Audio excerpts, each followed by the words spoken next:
Great. Good afternoon, or I guess it's afternoon everywhere. So thank you for being here today with our latest installment of Cord Connects. As Tina said, I'm Dan Egan. I'm one of the Cord on the board of directors, and really excited to have our colleagues from Highland here today to speak to us about a holistic residency application review process. As everybody knows, we have these once a month, always on the last Thursday at 3:30. So really mark your calendars. These are really exciting opportunities for us to learn from each other, to ask some questions, and to really improve our practice of running residency programs.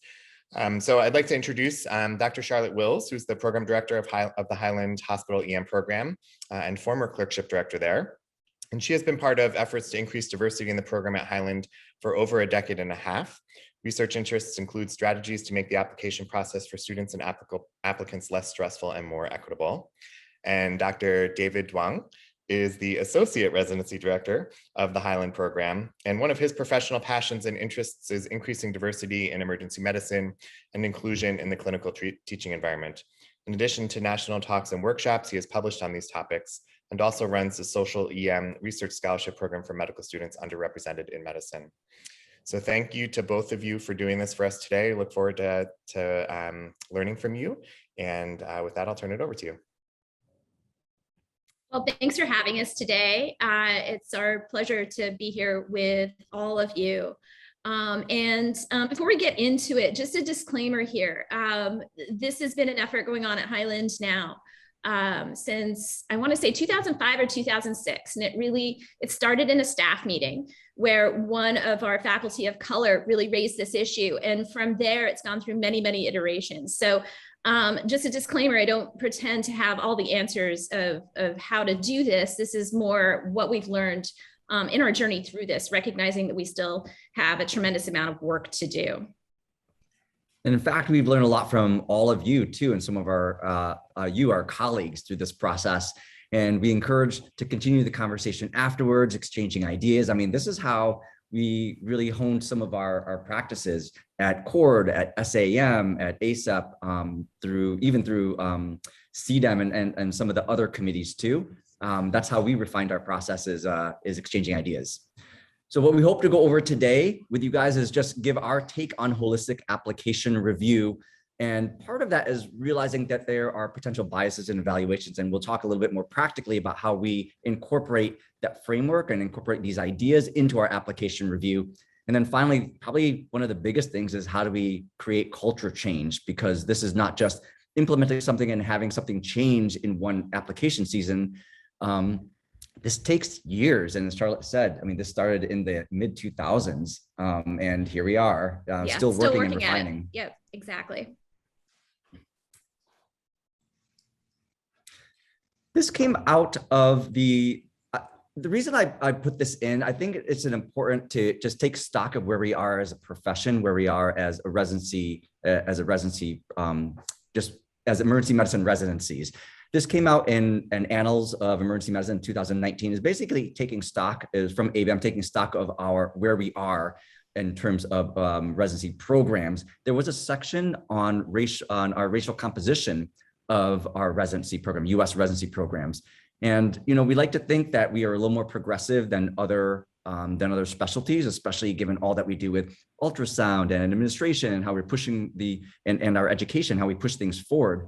But when you take a look at this, you know, we're not that much more diverse. Actually, we have low diversity compared to other specialties. Maybe only compared to orthopedic surgery are we a little better. But other than that, we're kind of at the bottom of the heap in terms of racial diversity in emergency medicine. And, you know, that kind of stirred us too to think about what we need to do, what is our part locally, what we can do, in addition to talking about this with everyone else. And this is at the GME level, but just to, this is even more stark when you take it out to the faculty level. The AAMC tracks these statistics, but when you go and look at the numbers of practicing emergency physicians, who identify as Black and Latino in particular, these numbers are incredibly low. And of course, we see that reflected in our own faculties. So all of this, we want to be recruiting more diverse residents for sure. But also this is an investment in terms of what our teaching faculties look like going forward, and making, and really kind of making that more inclusive and equitable. So this is kind of, if you had to sum up what we do in one word or one sentence and one thought, this is kind of how we go about it. Big, high level pictures, really thinking about what our department and our community needs. How are we serving our department or community as a residency program? And I think from there, taking stock in that, you can always come back to that. Like when I'm reviewing this application, when I am forming our how we're going through these applications, what is my North Star? What is our guiding principle? And it really kind of comes up to this. And this is why holistic review isn't something that I can just tell you exactly how to do things or how we can tell you how to do things, but it's going to be a little bit of hard work and sweat and tears on your part to determine what holistic review is, what that looks like for your program. You also, in terms of doing this, you need to think about your applicant's journey and what they're going to bring to your program. And that really gets at what holistic review is, and this notion that any applicant is so much more than just a dean's letter or just a board score, and looking about all of the other experiences and obstacles and their lives that have contributed to where they are now. So the distance traveled. And if you can think about it that way and then link it in with what your department's mission is and about the community that you are taking care of, a larger picture of any individual applicant starts to emerge. So there's a part where we're taking, we're in our shoes and thinking what we need for our community, our department. And then there's putting ourselves in the applicant's shoes. So the, kind of akin to empathy and thinking about how far and what the applicant had to go through and what it was like from their standpoint.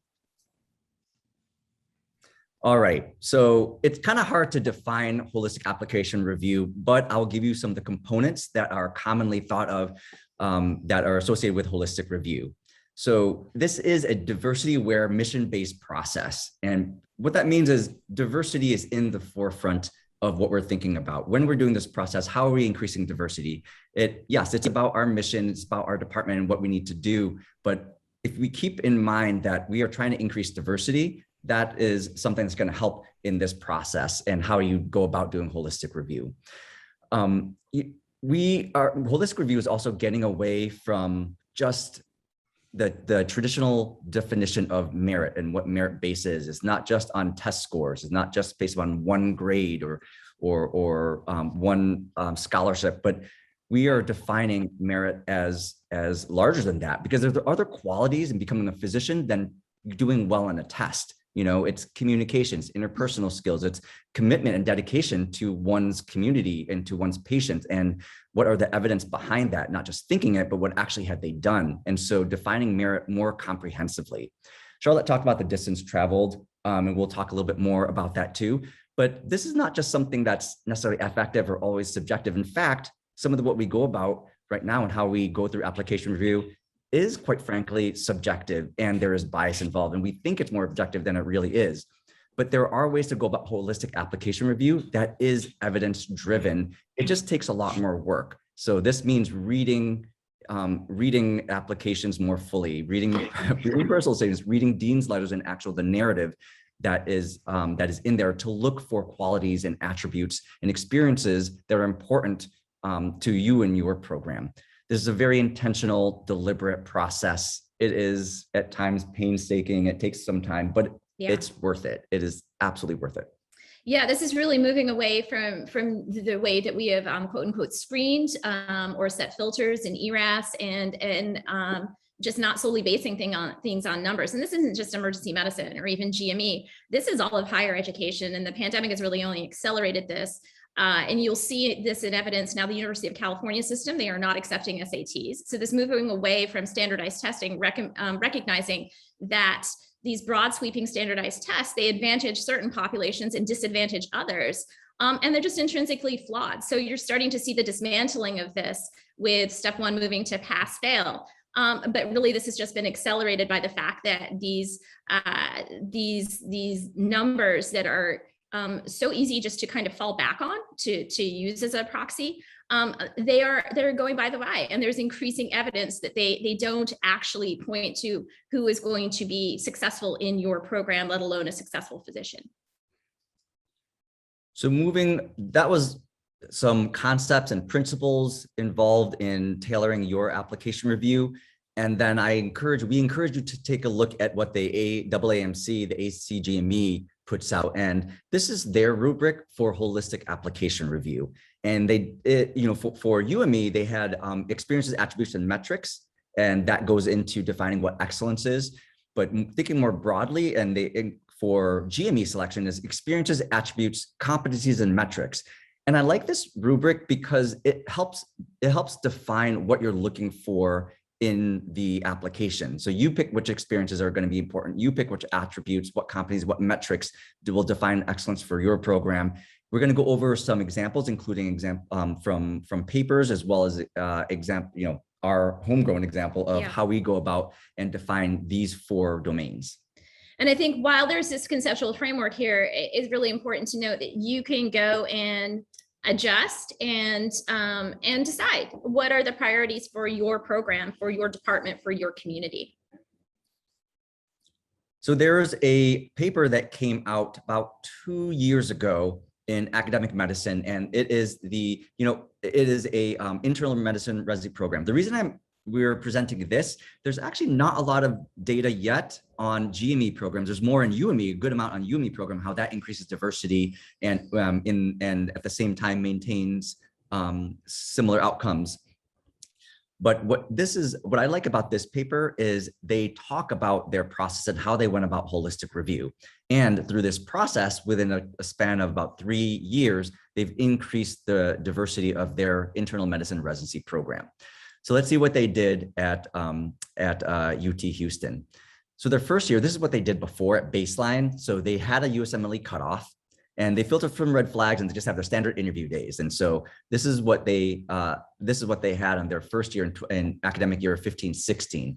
What they did the next year is the only change they made was on interview day. And though this is what they stated, it sounds like there's actually a little bit more, but on interview day, they explicitly stated a commitment to diversity, and they worked to make sure that there were underrepresented represented faculties and allies. So in other words, people who also want to increase diversity in their residency program. Of course, there's other things that came about that too, diversity committees and just having a plan, a framework, and an intention, that's probably in there too, but that's a little bit harder to measure. Anyways, that did increase their residency program diversity. But interestingly, what they did in their last year, and this is where we're going to talk a little bit more, is they not only implemented implicit bias training, but then they implemented holistic review, and I'll go over what they did in terms of their holistic review. Another thing they did for interview day, and we're not going to go over this in depth too, but it is something to consider, is using standardized interview questions. So these are questions that are less likely to be biased. They're more job related, and they're more behavioral, situational related questions. Really get at, hey, can this person do the job, as opposed to, do I like this person, or could I have, would they be a great friend, but actually would they be a great colleague, which more standardized interview questions get at. But so what they did for their holistic review, I just want to hone in that, since this is what the talk is about, is let's take a look at what they did for their experiences and attributes. So for experiences, was there significant evidence of commitment to the underserved? You can see the box down below here. So they were looking specifically for, in applications, how are they committed to the underserved? What were their experiences related to that? Also, they want to find applicants who had substantial leadership role. That's important to their program. So that was, these applicants were put to the top of the list if they had that. In terms of attributes, if they had Spanish language proficiency, or they represented Houston. And these also were part of their holistic review in terms of attributes. In terms of competencies and metrics, you can take a look more at the red flags there, where they were looking at interpersonal skills, and in terms of metrics, They did look at the step one score. However, what they did was they lowered the step one score, their cutoff, by 10 points. I talked to actually the authors. They couldn't reduce it fully down, so they weren't able to get rid of using step one scores as a screening tool based upon some of their stakeholders. It sounds like they're planning on doing that anyways, and it's going to pass fail eventually. But at that time they couldn't. But interestingly, what they did what happened when they decreased the cutoff for their step one score by 10 points, they were able to get 138 more applicants that they interviewed than before, and over a third of these were actually interviewed. So by lowering the step one score, you increase the number of underrepresented minorities that are going to interview at your program.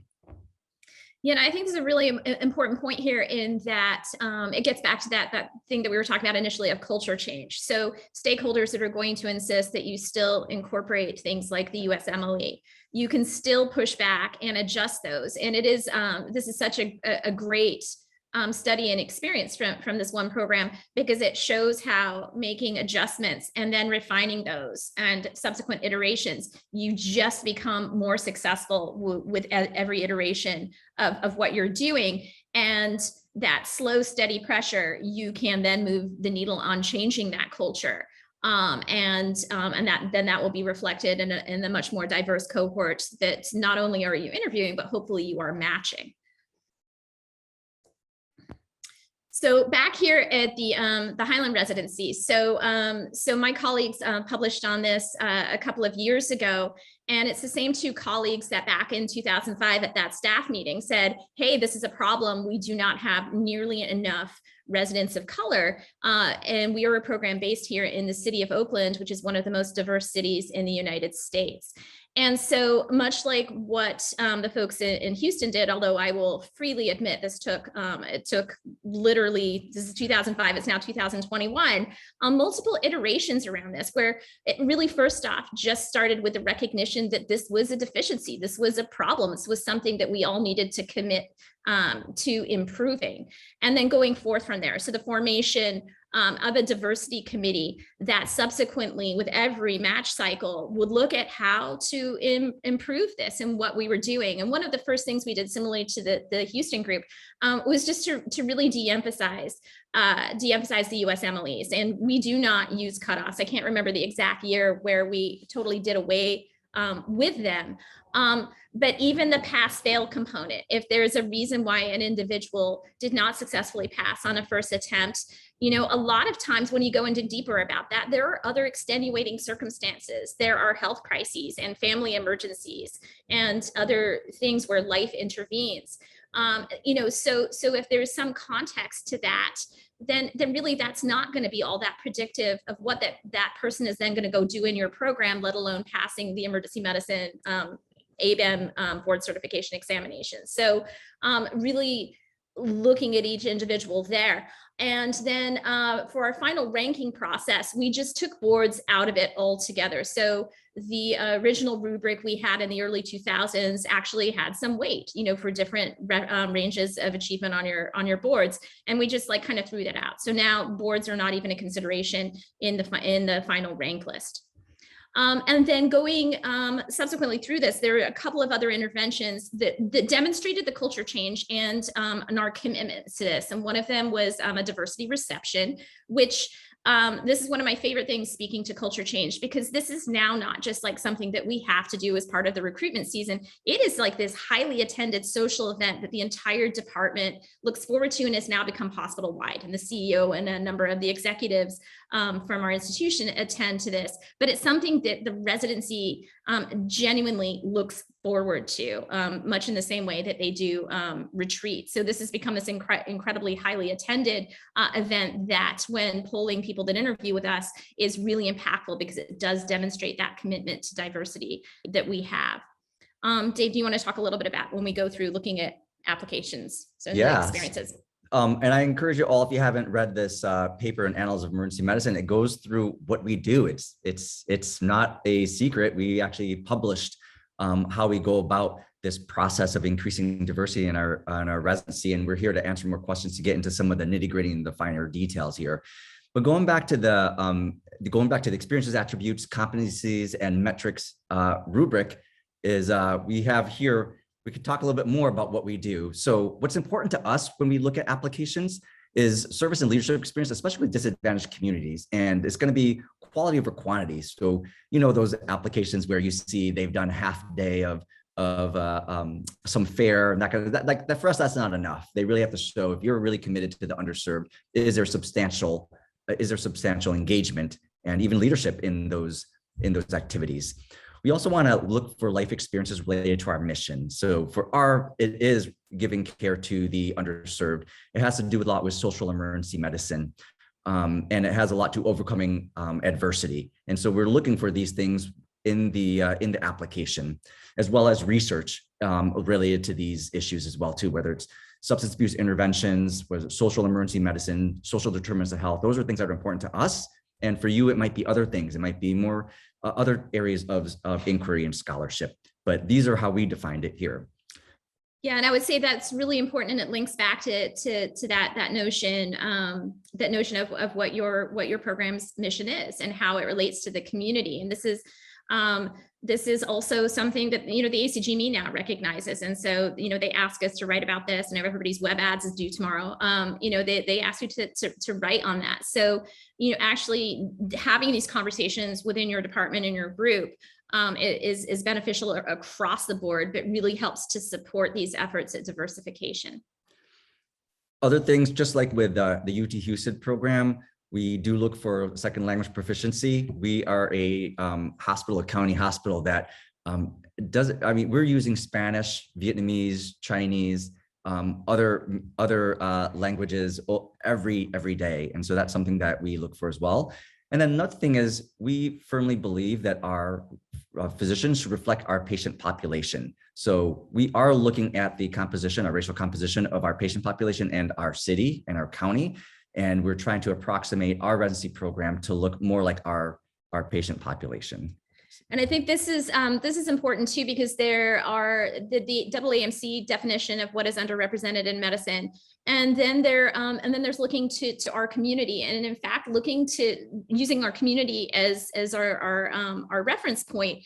Our definition of diversity actually became a lot broader and a lot richer, just because there are all these pockets and communities within Alameda County that maybe the AAMC doesn't cover, but in seeing how, in particular, recruiting back residents that are from these communities, that's a priority for us and really important. And again, we believe links to better care once these residents are practicing in our emergency departments. Is it not moving? Oops. What do we do? There we go. But that said, we do take a look at everything. So in terms of competencies, yes, we look at the grade, but more importantly, we actually look at the clerkship narratives. This is why it takes so long and why this is work intensive. We look through the narratives. We're looking for evidence of clinical excellence more than just the grade, but what actually they can do. And I think this is more holistic, because some grades we don't actually know exactly how they're formed. Sure, there may be some test scores involved. They give some percentages, and there may be some affective part of it too, but we'll talk a little bit more about bias and evaluations and why we have to rely on these narratives as well too. In addition to letter of recommendations and the slows or slowies, however you want to call that our colleagues write. Probably that's the most important. And you'll see again that COVID has really sped all of this up, because there are many schools, probably you are at a number of them, where all of the clerkships have been converted to a pass-fail type of format. So again, these things that they're more work intensive. If we really want to be taking those into account in terms of the selection here, we're going to have to read these narratives. But it does give you a much broader picture of the overall individual. And again, you're not just defaulting to relying on a 3-digit number to decide if somebody is academically qualified for your program.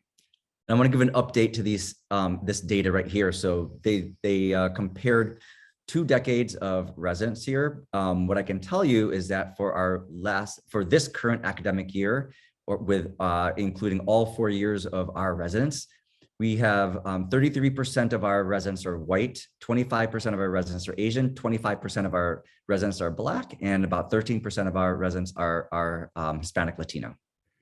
And again, this is we're proud of the increase in this diversity here. But when you look at a program that is based in California and in Alameda County, that our number of Spanish-speaking residents actually should be substantially higher. So again, we have traveled a distance. We have a long way to go, and this has to be this is ongoing work. This is not something that you just get to and then you're done. To sustain this work and to make sure that you continue to recruit diverse applicants, it's an effort that I don't ever see us not putting a lot of energy into and not having as a top priority. And again, that gets back to the culture change. So the next part we're going to talk about is how we think about bias in medical school evaluations. The reason I think this helps is it gives it, for me, it helps me come to terms with, or helps me think about how we're going about things, help me put a framework about how I'm looking at evaluations, looking at numbers, looking at grades.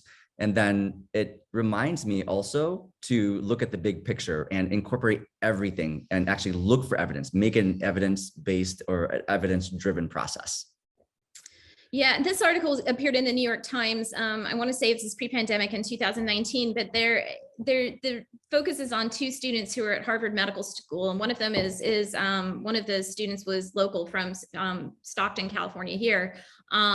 And they're talking about, you know, they have this amazing achievement, right? So they matriculated into a class at Harvard Medical School, but just all of the hidden costs that come in there to then go and take tests. So the subscription to UWorld and test prep for the board scores there, and just scrimping and saving and not having the resources that many, many other medical students just take for granted or are well resourced. And I think just when you recognize the disparities that exist there in terms of a well-resourced applicant who's given all the tools in the world that they need to achieve a high board score versus somebody that also managed to matriculate into the same medical school class, but they don't have that test prep. If you just go divide the room in half and give one group of people all the test prep in the world and the other half none, like that one half of the room is going to do better on that test. And that's really standardized testing for me anyway, in a nutshell. And these testimonials from these students here, really, really eye-opening when you see all of the hidden costs that are woven in there for students to be successful in these standardized tests. Oop, did I skip one? There. So let's first talk about the USMLE. This is going to be changing because it's going to be going to pass fail, but step 2 is not going to be pass fail. So, I mean, for us, we're going to keep the same. We're going to keep it the same and treat the step 2 just like any step score, like any step score. And we're really not going to incorporate that in our holistic review. Here's some of the reasons why. I mean, when you think about how the USMLE, the step scores were designed, it was designed to say that after taking step 1, step 2, step 3, what is your likelihood that you're gonna be able to get licensed as a physician?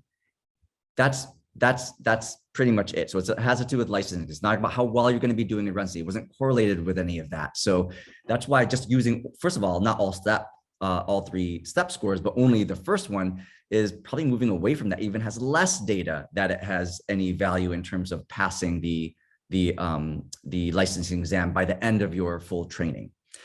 So we also know that there's evidence that there are some biases. Men typically do better than women, and whites do better than other ethnicities there too. And so what does that mean? That means that if you're going to use this as a screening tool, it will limit your diversity of those applicants that you will be interviewing, and that has been demonstrated in the literature.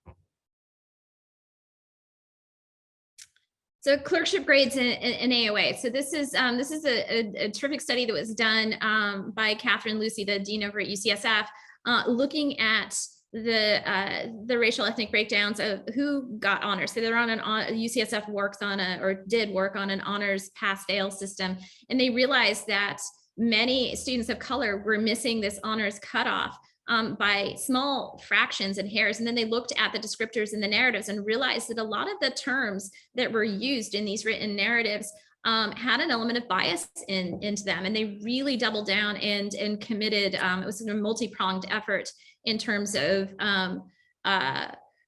really making eliminating bias in these narratives and doing a lot of education in terms of how bias can work its way into these grades, but then actually just taking away the honors option for core clerkships altogether, because the way in many schools, I'm sure, work in a similar way, the number of honors was key in that magic, descriptor that you get in your dean's letter, and for lack of a better term, that class rank. So these people narrowly missing honors was disproportionately affecting the type and the strength of dean's letter that these students were receiving. That was disproportionately affecting students of color. So UCSF, as a result of this study, went and moved to core clerkships that are now pass-fail. So again, you are by necessity going to have to read more intently in what is written about these students. Similarly, lots and lots of data here about AOA, similarly flawed in terms of who is being elected into AOA. And depending on what a given school's system and rubric is for getting into AOA, there's, again, bias there, where there are more people who are white in AOA, and that then begets more people who are white getting into AOA. But again, linking back to the grading there and the flaws that can happen in this because of the embedded bias. And so while it is a pain in the butt to not have clerkship grades to be able to use screen, I think it kind of emphasizes to us and will help start our practice in the sense of we actually have to read the dean's letters. We have to read the clerkship narratives, and that is part of holistic review. So by moving towards pass-fail, while it may be inconvenient, it really does promote us doing the work that we need to do in order to do a holistic review, which is reading through the dean's letters and reading through the comments of these people who supervise these medical students.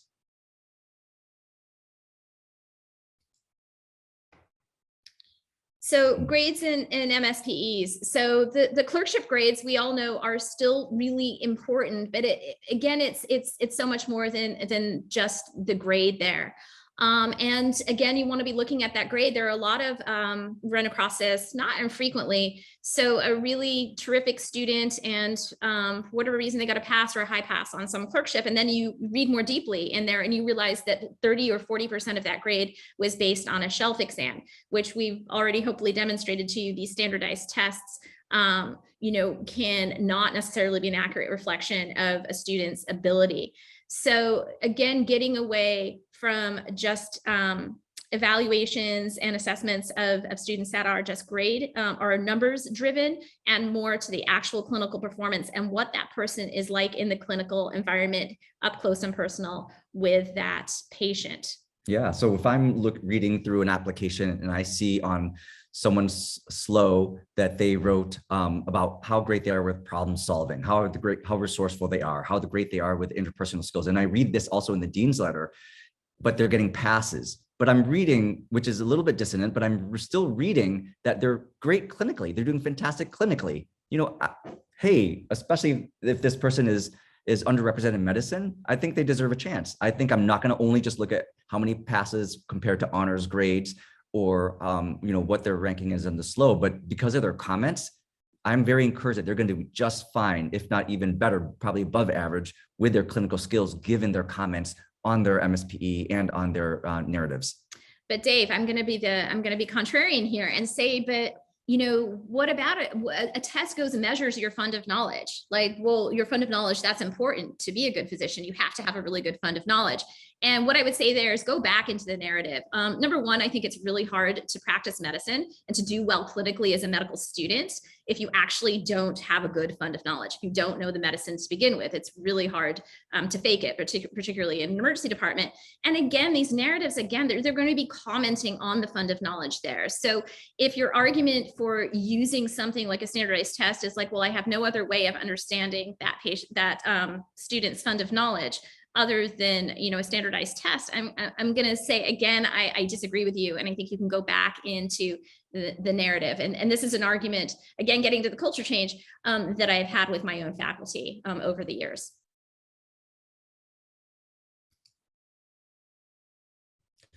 So kind of taking a step back, I know people are going to, it's going to be hard to not look at that step 1 score or step 2 score. And that may be totally fine. Like holistic review doesn't mean you're getting rid of everything. We're not getting rid of grades. It's not that we're not looking at grades. It's not that we're not looking at step 1 scores, but taking that in totality and maybe a little bit more, understanding a little bit more of what that means. So if there is a failure, you could just screen that person out. And, if that's your process, that's your process. Another thing to look as, were they able to pass later on? What were the, as Charlotte said before, what were the circumstances surrounding that? Do I need to take a look more into that? What about their journey, the distance traveled that Charlotte talked about before? Did they have to take care of their family members? Were they not privileged enough so they had to take care of the family members, bring in income, take care of other things, and do medical school, and they have $4 in their bank account because they had to try to pay for their materials for medical school.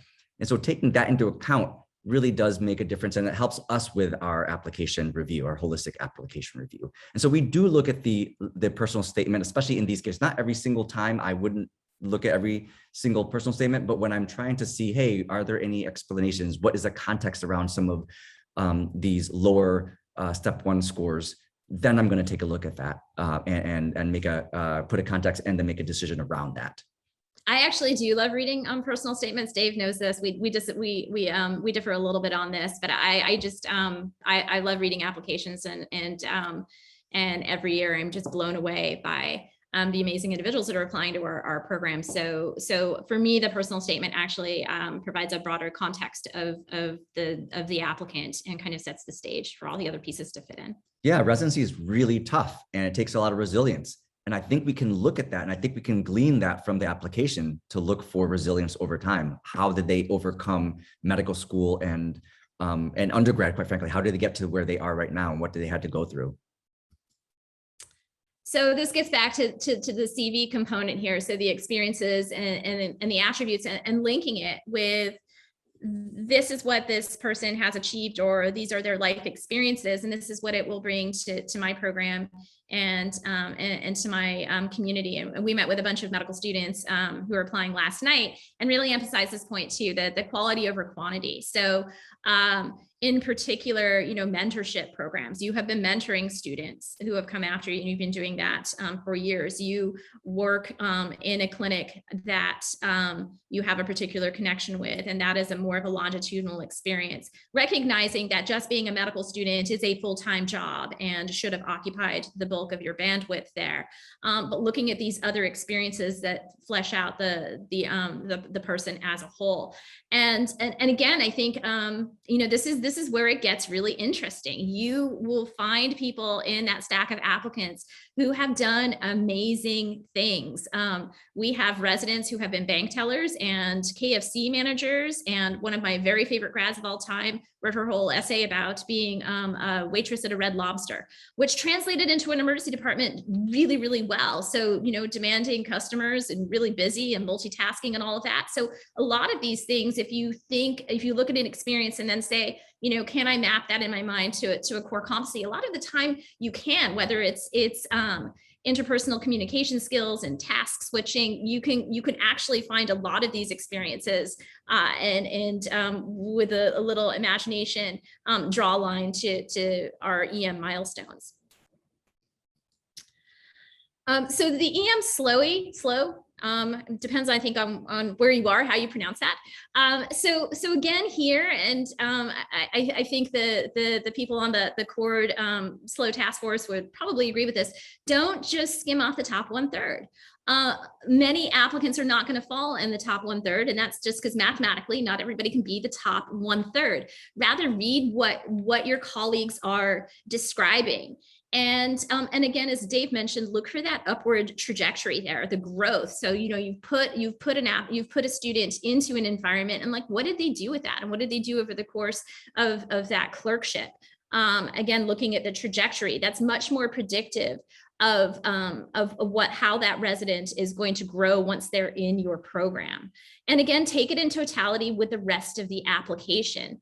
and try not to use it as a screening tool. I mean, really, if you're using any one of these components as a screening tool, then that is going counter to what holistic application review is all about. This is really looking at applicants in their totality, to where you're not completely excluding any one element, nor completely depending on any one element. I think this is also a great time to call your colleagues too. Yeah. Like if you're interested in someone, maybe they're middle or lower 1/3. We can't do that for every single applicant, but for some of the ones that you're a little bit more interested in, you've taken a look at the rest of the application and it's not totally consistent. This is when it's kind of great. And I love being able to reach out to our colleagues, get more information from them, get a little bit bigger picture. And that helps. The personal statement. So this is probably the point which is generating the most anxiety for medical students nationwide right now, because it's the one component of their application they still have some vague control over.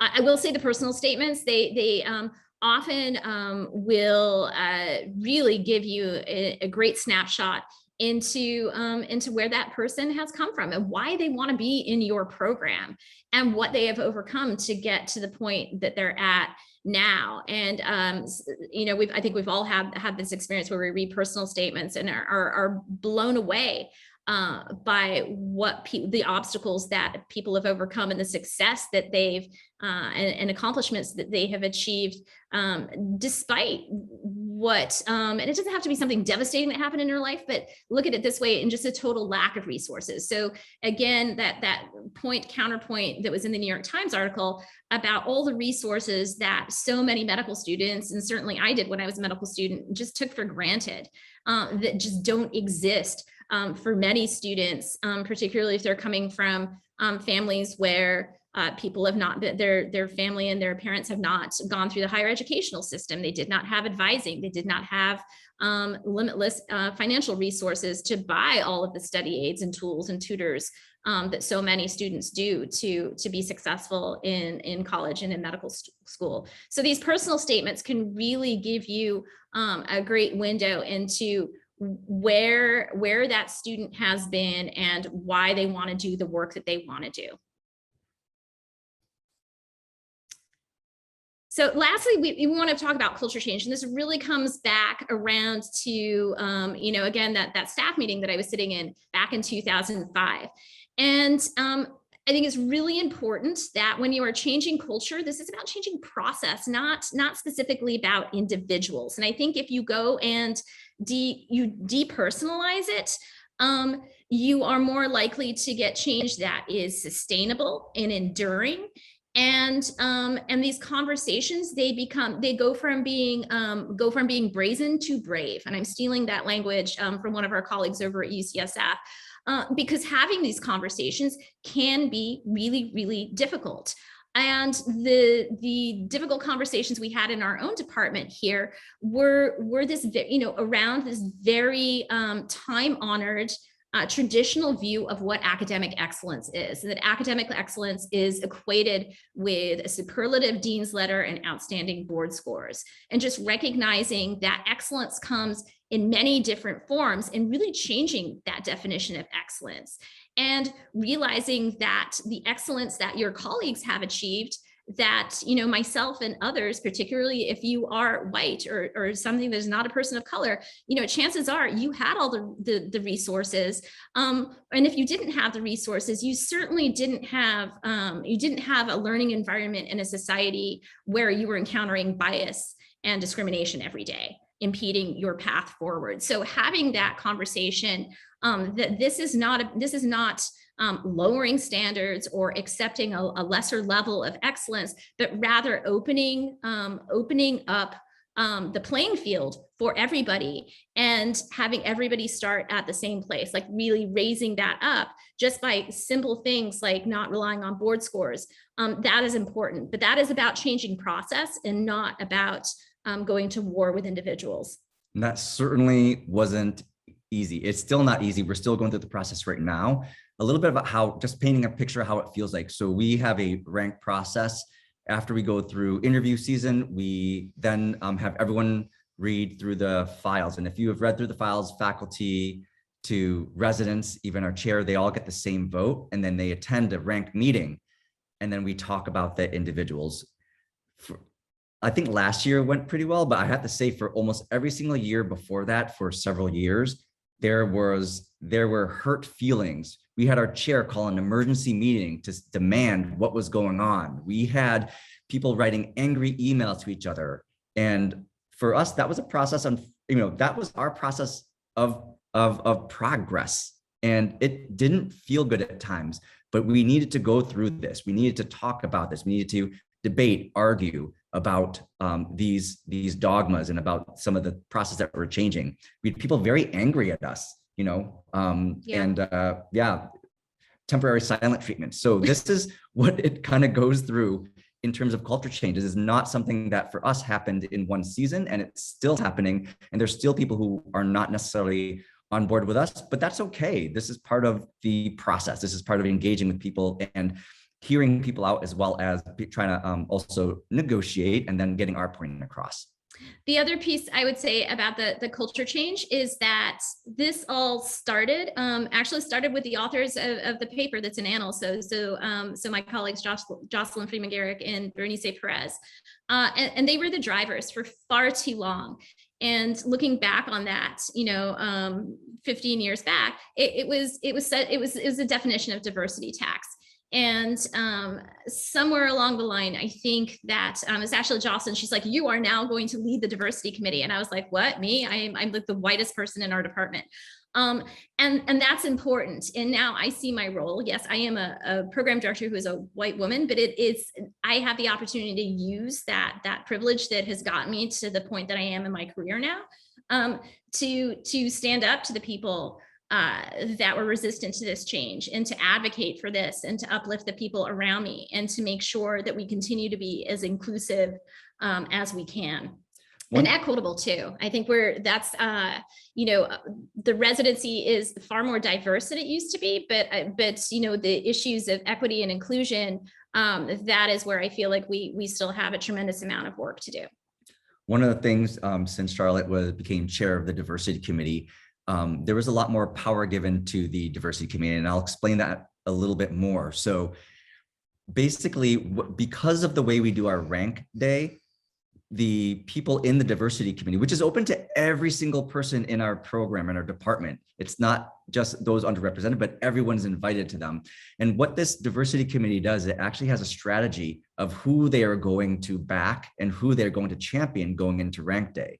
So that it's not just everyone giving their opinions, but they have come as basically a bargaining unit, as a group, in terms of advocating for the rank list, and particularly those who are underrepresented in medicine. So that's one thing that really kind of helped in terms of structural change, and also contributed to this culture change. And also that diversity committee, we hold meetings, we hold town halls with people describing our process, so that we can talk about these before it gets into rank day, because we kind of learned the hard way that if we just kind of bulldoze through without explaining things, it doesn't always build consensus.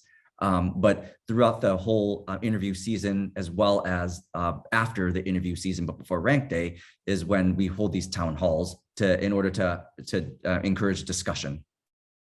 And the last line here has having a goal for your diversity committee. And in my mantra, when we have these meetings, it's not enough to have a diverse rank list. You want a diverse class. And we all know that the class that you match might be substantially different than the list that you send into the NRMP. So that in and of itself requires certain strategies, and again gets back into demonstrating to the people that have applied to your program that you are committed to this, and you mean it, and this is not performative. You are trying to affect change here. So in summary, we went over a holistic review. We went, hopefully we made it as practical as possible, given the rubric put forth by the AAMC, and given some examples, including ours. We described how we grappled with a bias in medical school evaluations, how we take this into account when we're reviewing applications. And then we talked a little bit about our experience in terms of culture change and how important that it is, how uncomfortable it is, for us, but it does, I think the engagement, though it was tough, paid off and is continuing to pay off, though we're still moving forward and trying to affect more culture change. And again, just I said it at the beginning, I'll say it before, we don't have all the answers, and we are so very far from perfect. And this is a journey that we are on, and we are always looking to get better with this. And it's great that there's this is now, I think, so much a priority for pretty much all of our programs across the country. So in that regard, I don't think we're particularly unique or special, but that I really do look forward to what I know will be all the collaboration amongst CORD for strategies to increase the overall diversity of our specialty, not just to get diverse residents, but to get diverse faculty to carry this forward. The more diverse you make any given group, that it just perpetuates. On this, in the same stroke, though, I really do think that it's this is not a one and done type of thing. There's not implementing one strategy and then you're done, or matching one diverse class and then you're done. This is work that your department needs to embrace and just set as a top priority going forward indefinitely. So I guess we open it now to Q&A. Yeah, thank you both so much. I think I've never seen this much dialogue in the chat box before, so which is fantastic. I mean, I think it's making us all think about this a lot. I got a couple of questions in the chat and then privately about sort of the buy-in of stakeholders, which I think you just really nicely addressed. But a couple of people also asked just about logistics in terms of with the huge numbers of applications that we get. Maybe you could comment a little bit on just the mechanics of how you divide this among your team. And I think the other thing is, as we're getting this sort of compressed time to review and sort of the push to get offers out quicker, and how do you actually do this fairly and maintain the sort of standard that you want and get everybody to sort of divide and conquer? Yeah, we're looking at each other here because there's no easy answer to this. And it's, last year was, it was especially compressed, right? It was a shorter turnaround time, and a whole bunch of schools overnight went to kind of pass fail, and the MSPEs in particular were less illuminating than they have been in prior years. But there is no easy way. It's a tremendous amount of reading. It is a tremendous amount of reading. I will say that mechanistically, so we skim some off the top. We don't actually look at the applications from people that have rotated with us. So they're already, we count them as interviewed. So anybody who's rotated with us, which, in a non-pandemic year, that will take 90 to 100 students off the pile there, and we put them to the side, and we'll look at those later. And then we do use the sort function in ERAS to go by schools so that you can more quickly make your way through a stack from the University of somewhere, because you're just looking at dean's letters that all have a similar context. I think it can take a lot longer if you're just doing it alphabetically and darting between different formats of different schools. So that's one thing that can speed it up. I think each of us that are reading the files, we have slightly different strategies in terms of the elements that we look to first and then go through. But again, we are reading through those narratives. So that's probably the most time intensive piece, is like reading the narratives of the core clerkships, reading the narratives of the SLOs, looking at the activities, and then plus minus, for applications that we feel look to be in alignment with our mission and look promising, we'll go back and read more deeply and read the personal statement with those. I move my shifts. So during that time when ERAS is going to be opening, for those 2 weeks, yeah. I try to move my shifts around. I don't schedule a lot in there. I schedule enough for sleep, working out, spending some quality time with my significant other, but I'm pushing my shifts away. I'm pushing obligations away. I'm not going to all these meetings. I'm not doing projects. I am setting that aside of time to intensely read those files and clearing my schedule. And it sucks before and afterwards also, but that's what I do to give that bandwidth. Yeah, similarly, it's just I certainly don't work nights, but I work very few shifts in that window of time, and that's really all it's like Dave and I basically in pajamas, like reading applications. Awesome. There are a lot of questions. We only have a couple minutes, but I actually thought one. I have heard this from some others as well, with local GME offices actually blocking some data related to race, ethnicity in the screening process. I think thinking that's going to help the process. But I'm curious if anybody has any strategies, or how do you approach it if you actually don't have access to that particular information? Because to me, that seems potentially counterproductive, but I've heard several people have that limitation by their GME office. Oh, interesting. Wow. Yeah, we don't at all. I agree, Dan. I think that's Yeah. counterproductive. I think I'm more likely to take a second look at someone who is who represents our community. Yeah, who's underrepresented medicine. I'm more likely to just say, okay, let me just, did I miss something? Did I really do a holistic review on this person? So yeah, I agree that it might be counterproductive. We don't have that issue, so I can't really speak to that as much. I don't know. There are other people on the Zoom who have experience with that. I could speak to it. We have a remarkably hands-off GME office. And I guess there were a couple sort of similarly themed, maybe as our last question.